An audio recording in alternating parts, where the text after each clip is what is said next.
2025 Tollywood box office దగ్గర కొత్త అందాల సందడి గట్టిగానే కనిపించింది. కేవలం గ్లామర్ డాల్స్ గా మాత్రమే కాకుండా తమదైన నటనతో ప్రేక్షకులను మెస్పరైజ్ చేశారు ఈ ఏడాది పరిచయమైన భామలు.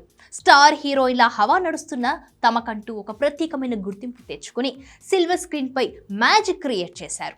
ఈ ఏడాది కొత్త అమ్మాయిలకు బాగా కలిసొచ్చిందనే చెప్పాలి. ముఖ్యంగా మిరాయి సినిమాతో రితికా నాయక్ యూత్ క్రష్ గా మారిపోయింది. దీనికంటే ముందు నటించిన అందులో ఆమె మెయిన్ రోల్ కాదు, మిరాయిలో సన్యాసి పాత్రలో కనిపించిన తన క్యూట్ ఎక్స్ప్రెషన్స్ ఆకట్టుకునే స్క్రీన్ ప్రెజెన్స్తో ఆడియన్స్ను కట్టిపడేసింది. రితికాలో నిజంగానే ఏదో తెలియని ఒక స్పెషల్ వైబ్ ఉందని కుర్రకారు ఫిక్స్ అయిపోయారు. ఈ క్రేజ్తోనే ప్రస్తుతం ఆనంద్ దేవరకొండతో డ్యూయెట్, వరుణ్ తేజ్ సరసన కొరియన్ కనకరాజు వంటి క్రేజీ ప్రాజెక్టులతో రితిక దూసుకెళ్తోంది.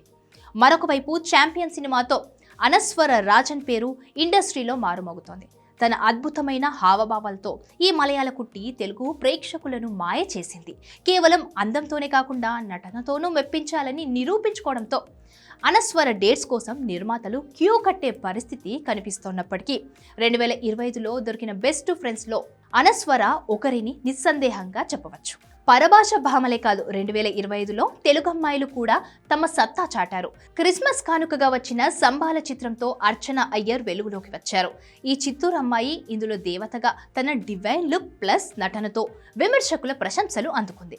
స్థానిక ప్రతిభకు సరైన అవకాశాలు దొరికితే ఎలా మెరుస్తారో అర్చన నిరూపించారు. 2 ఏళ్ల క్రితం సత్యదేవ్ కృష్ణమ్మ సినిమాలో నటించిన అర్చనకు గుర్తింపు వచ్చింది సంబాలతోనే. ఇక సోషల్ మీడియా నుంచి వెండితెరకు పరిచయమైన తేజస్వినిరావు రాజు వెడ్స్ రాంబాయ్తో సర్ప్రైజ్ చేసింది.